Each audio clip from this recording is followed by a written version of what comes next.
I'm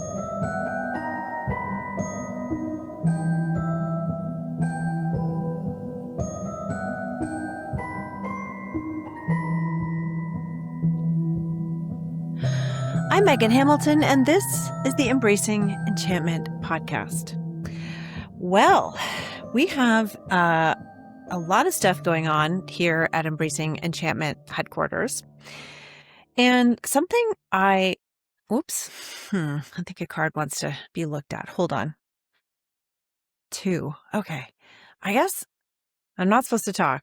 I'm just supposed to talk about these cards. So hold on. We have together the Knight of Wands and the King of Cups. And I feel like they're coming up for a reason. And that reason is that the Knight of Wands has us going all in, right?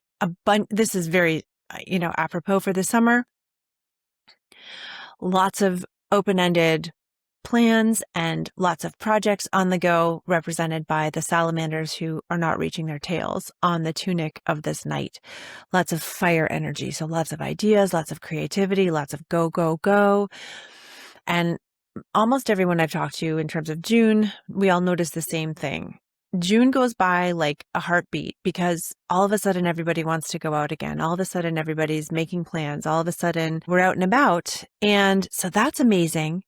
And this card also reminds us, be meticulous with your energetic output, meaning it's very easy to burn out in this kind of energy. So be careful about that. And what we can learn about the King of Cups. So the reason they both came out together, to me, seems really obvious. The King of Cups is the opposite in vibes to the Knight of Wands. The King of Cups is sitting on a stone throne in the middle of the choppiest water and is even, right? So the Knight's going full tilt. Horses rearing back, go, go, go energy. And the King of Cups is riding the waves. And so what that asks us is to go as full tilt as we can without going overboard, without overtaxing our nervous systems so that we get unregulated. We want to be able to roll with the punches, to ride the waves. We want to be able to take in what's coming at us without having it change us too much. Now, that's not to say that we're going to be bypassing our emotions or not feeling things or being stoic to the point of, ignoring. However, in this leadership role with the King of Cups, you'll notice that the front pillar here is the same as one of the pillars in the High Priestess. And so that also reminds us of our magic, of our connection to spirituality. You might say the divine feminine. I tend to think of the Empress as a little bit more of that role, but in terms of the High Priestess, she's also discerning. So she's not showing all of her cards. She's got that scroll that's hidden partially between her robes. And the other thing to remember with the King of Cups is that ship in the back. To me, ships represent the energy that we send out into the world, like merchants used to send their empty ships out into the world to return back with all the good stuff. So what we put out comes back to us. And the King of Cups is a great reminder that we set the tone for how others respond to us by showing up in a certain energy. Okay? So go, go, go, do all the things, have ice cream, go swimming, see your friends, go to the beach, whatever. And also not to the detriment of your overall well-being. We don't want to burn out, essentially. Okay? All right. Well, if that message is coming through loud and clear, then that was meant for you, because that was fast. So what I wanted to say was one of the first episodes in season 3, which will be in September. This is the last episode of season 2, by the way. I am taking a taking a card from my own deck. And I am going to be taking off July and August because I absolutely love this podcast, and I've been going full tilt for a really long time. And I will still be going full tilt in terms of my business this summer, but the podcast is going to take a very well-earned rest. However, I will be pre-taping an episode with a medium. And this medium speaks to a particular person or entity, as well as others. So here's where you come in. I want to know, what question do you have for our psychic medium? The most helpful way to get this question to me is through a voice note at embracingenchantment.com, or you can also email me hello@impactwitch.com. All right. So dates to consider that are important. We have full moon in Capricorn on June 29th at 7:57 p.m. Eastern Time. This is a recap from the moon January 18th. So if you did that, and I saw so many folks do it, if you did that 12 days of Christmas where you wrote down the 12 things and then you burned them, and except for one, or you I kept a list of what those things were. That is a good time to reflect. So 6 months later, are the goals still the same? Are any of them, can you check off any off your list? What about that one that you've been keeping track of? How are you doing with that? It's a great way to just check in and then reprogram whatever the next 6 months are going to look like. And in case you haven't been noticing, because heck, I have, I did a shadow work workshop at Molly Donlan's community a couple weeks ago. And 3 minutes before we were meant to start, my Zoom wasn't working. It just decided it was going to update. I am so meticulous about turning on my computer, getting Zoom set up, getting everything ready like hours beforehand, because this always happens. And sure enough, Zoom decided to update. Thankfully, everything worked out, and the workshop itself was a huge success, which was wonderful. But my goodness, did my nervous system take a hit. So all that to say, Mercury, we've been in Mercury shadow. So there's been a lot of tech weird stuff, communication, funny things. I always think of Mercury shadow as the opportunity to clean up your messes before the true chaos begins. So for me, Mercury shadow is like I'm cleaning up my own house so that I can weather the storm. What's up with me and metaphors today? Anyways, weather the storm of the actual Mercury retrograde, which happens sort of more universally.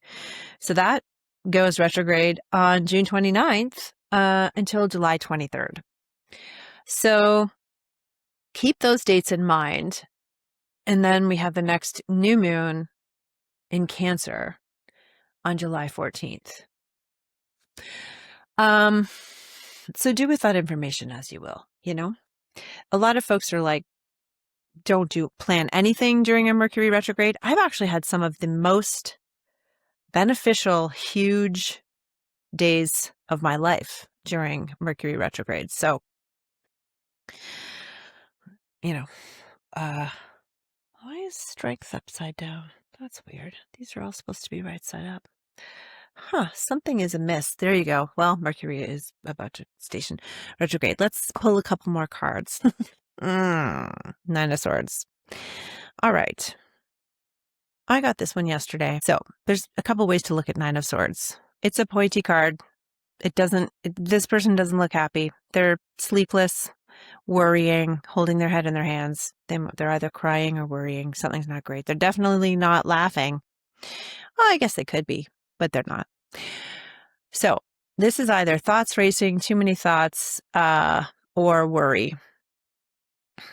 And the good news is this is a 9, which means it's right before a 10, which is the end of something. So if there's something you're worried about, you might consider asking yourself why it worries you so much. you might go into it and say, what's the worst that could happen? What will I do if the worst happens? Sometimes knowing that ahead of time can help take away the worry, because often we just let worry run amok without actually looking into it or taking care of it. And then it has a much worse effect on us.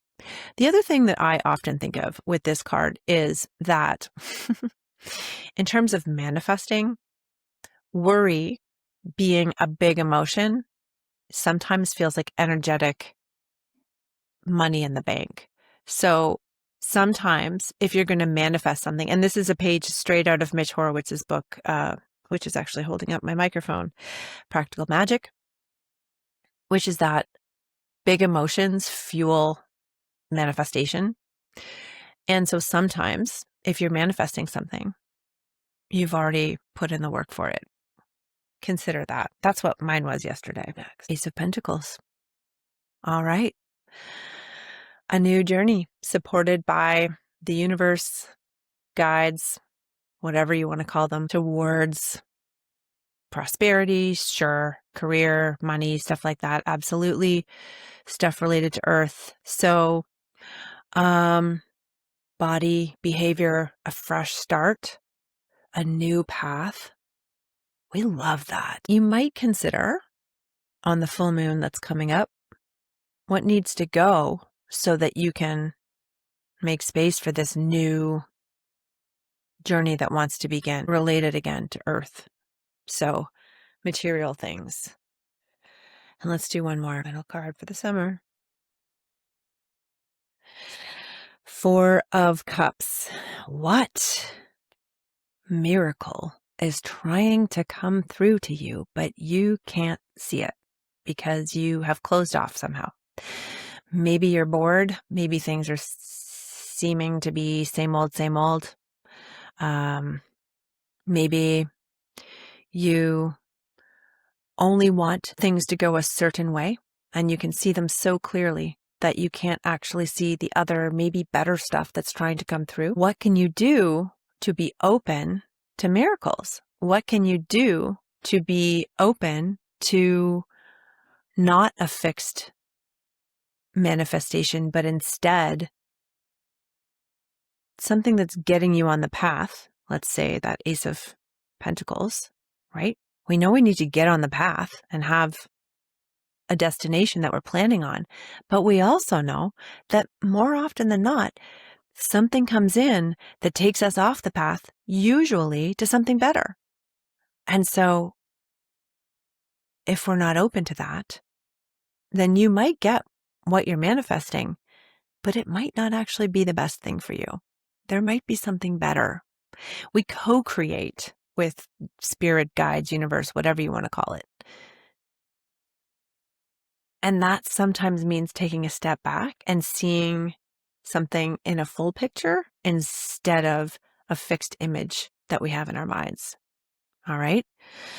Take whatever resonated with you and leave whatever did not. Or come back to this later if something comes up and you're like, oh, I think that's what this card might have meant. So don't forget to go to embracingenchantment.com and ask our medium a question, and I will share it whenever it shows up in season 3. And spend your summer catching up on episodes you haven't heard, because listen, I have the actual best guests. I have such incredible guests that agree to come and speak with me, and it feels very special indeed. You can find all the information and takeaways from today's episode in the show notes or at embracingenchantment.com. Subscribe and follow wherever you get your podcasts. Leave a review or a voice note. That would be so helpful. Let's elevate the visibility and audibility on this podcast over the summer. Whatever help you can give, we will gladly take it. You can find out more about me and what I offer at impactwitch.com. Make sure you're subscribed because we have some exciting episodes coming up with a medium. Just mentioned that. I'm going to talk about Reiki. That's a reminder to myself that I still got to do that, and so much more. Until then, here's to building an enchanted life.